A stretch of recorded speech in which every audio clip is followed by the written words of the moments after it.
नमस्कार दोस्तों, welcome back to aspirant Himachali, जहां हम हिमाचल के एस्पायरेंट्स के लिए पॉलिटी, हिस्ट्री, इकोनॉमी और करंट अफेयर्स के साथ-साथ हिमाचल जीके को सिंपल और एग्जाम ओरिएंटेड तरीके से डिस्कस करते हैं। दोस्तों, आज का हमारा टॉपिक है एफसीआरए यानी फॉरेन कंट्रीब्यूशन रेगुलेशन एक्ट। अगर आप किसी भी कॉम्पिटिटिव एग्जाम की तैयारी कर रहे हो तो एफसीआरए एक्ट आपके लिए एक मस्ट नो टॉपिक है। क्या कोई फॉरेन कंट्री बिना एक भी बुलेट चलाए किसी देश की पॉलिटिक्स, प्रोटेस्ट्स, पॉलिसी डिबेट्स या पब्लिक ओपिनियन को इन्फ्लुएंस कर सकती है सिर्फ पैसे के थ्रू? सोचिए, अगर फॉरेन ऑर्गेनाइजेशंस इंडिया के एनजीओज, इंस्टीट्यूशंस, एक्टिविस्ट्स या सोशल ग्रुप को फ्रीली करोड्स ऑफ रुपीस भेजने लगे, तो क्या ये पैसा सिर्फ वेलफेयर के लिए यूज होगा या उसका यूज हो सकता है पॉलिसी इन्फ्लुएंस करने के लिए, मास प्रोटेस्ट्स फंड करने के लिए, रिलीजियस कन्वर्जन्स के लिए या डेमोक्रेटिक डिस्कोर्स शेप करने के लिए? संघ को रेगुलेट करने के लिए इंडिया ने बनाया एफसीआरए यानी फॉरेन कंट्रीब्यूशन रेगुलेशन एक्ट। लेकिन सवाल यही है, इंडिया को फॉरेन फंडिंग से इतना कंसर्न क्यों हुआ और ये लॉ इतना कंट्रोवर्शियल क्यों है? चलिए समझते हैं। Why was FCRA introduced? इस कहानी को समझने के लिए हमें जाना होगा 1970s की इरा में। दुनिया कोल्ड वॉर के बीच थी।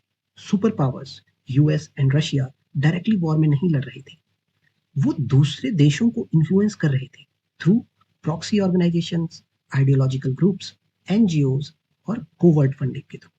इंडिया को फियर था कि फॉरेन पावर्स इंडियन पॉलिटिक्स और सोसाइटी को इनडायरेक्टली इन्फ्लुएंस कर सकती है। इसी बैकग्राउंड को ध्यान में रखते हुए 1976 में गवर्नमेंट ने एफसीआरए एक्ट को एनेक्ट किया। चलिए अब समझ लेते हैं कि what is FCRA. Simple words में एफसीआरए एक रेगुलेटरी लॉ है जो गवर्न करता है कि इंडिया में कौन फॉरेन कंट्रीब्यूशन रिसीव कर सकता है, कैसे रिसीव कर सकता है और किस पर्पस के लिए इस कंट्रीब्यूशन को यूज कर सकता है। इसका मेन ऑब्जेक्टिव है ये इंश्योर करना कि फॉरेन फंड्स इंडिया की सोवरेनिटी को हार्म ना करे, नेशनल सिक्योरिटी को अफेक्ट ना करे, डेमोक्रेटिक प्रोसेसेस को इन्फ्लुएंस ना करे, पब्लिक इंटरेस्ट के अगेंस्ट ना हो। चलिए अब समझ लेते हैं कि who needs registration under FCR. कोई भी एनजीओ, ट्रस्ट, सोसाइटी या ऑर्गेनाइजेशन अगर फॉरेन फंडिंग्स लेना चाहती है तो उसे एफसीआरए रजिस्ट्रेशन लेना होगा या फिर गवर्नमेंट की परमिशन लेनी होगी ताकि वो फंड्स को ले सके। अब समझ लेते हैं कि who can not receive foreign funds.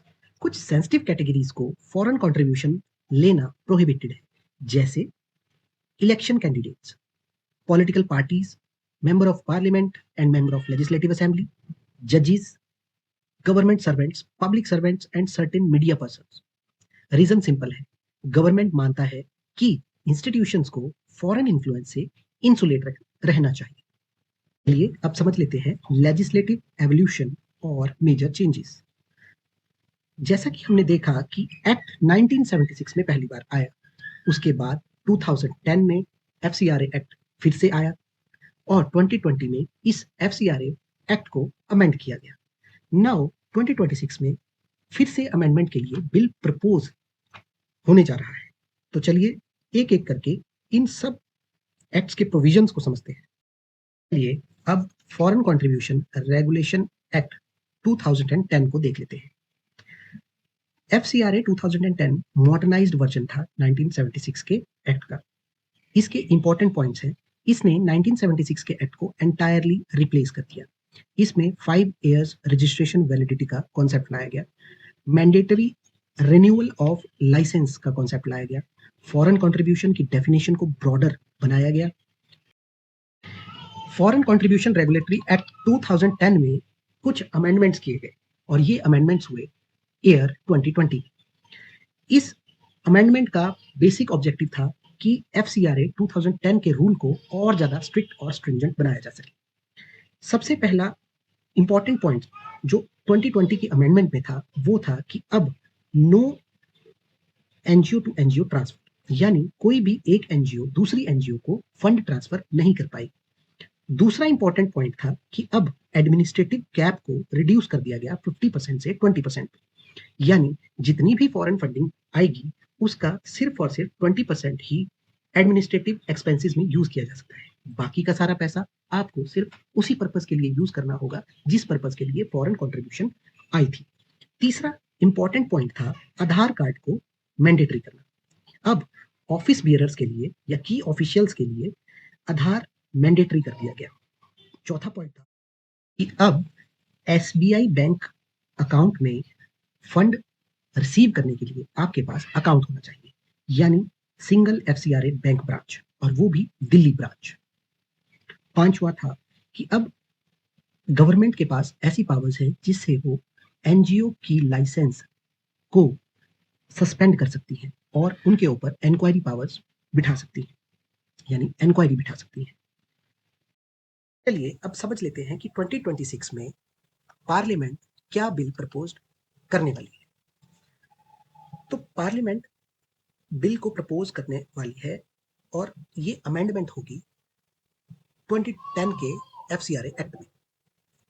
इसके अकॉर्डिंगली गवर्नमेंट एक गवर्नमेंट अप्रूव्ड अथॉरिटी को एस्टेब्लिश करेगी, जो अथॉरिटी एनजीओज के लाइसेंस को या एसेट्स को कैंसिल कर सकती है इन केस उनमें कुछ फॉल्ट पाया जाता है तो।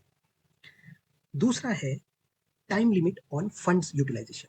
अब फंड्स को पर्टिकुलर टाइम फ्रेम में यूटिलाइज करना होगा। तीसरा पॉइंट है कि अब गवर्नमेंट और ज्यादा स्ट्रिक्ट मिसयूज मैनेजमेंट करने वाली है, यानी अगर कोई एनजीओ फॉल्ट पाई जाता है या फॉल्टी पाई जाती है तो उस पर स्ट्रिक्ट एक्शन लिए जाएंगे, पेनल्टीज डाली जाएंगी या फाइन्स लगाए जाएंगे। इससे डिबेट जनरेट हो जाती है, यानी कंट्रोवर्सी जनरेट हो जाती है। जो इस अमेंडमेंट को या इस एक्ट को फेवर करते हैं वो बोलते हैं कि इस एक्ट को स्ट्रिंजेंट बनाने से नेशन को एक शील्ड मिलेगी जिससे नेशनल सिक्योरिटी, नेशनल सोवरेनिटी बची रहेगी। और दूसरी साइड क्रिटिक्स बोलते हैं कि इस एक्ट को बहुत स्ट्रिंजेंट बनाने से एनजीओज, एक्टिविस्ट्स और freedom of civil society hamper होगी।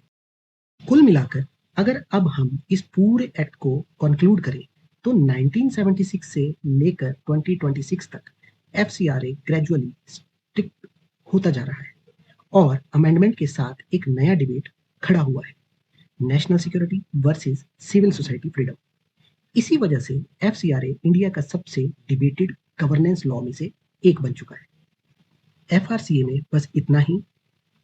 अब comment below, do you think FCRA is necessary for India's national security or has it become too restrictive? अगर आपको आज का टॉपिक हेल्पफुल लगा हो तो वीडियो को लाइक करें, अपने दोस्तों के साथ शेयर करें और चैनल एस्पायरेंट हिमाचली को सब्सक्राइब जरूर करें। अगले वीडियो में हम एक और इम्पॉर्टेंट टॉपिक लेकर आएंगे। तब तक के लिए पढ़ते रहिए, सीखते रहिए और अपने सपनों को सच करने के लिए कंसिस्टेंट मेहनत करते रहिए। जय हिंद, जय हिमाचल।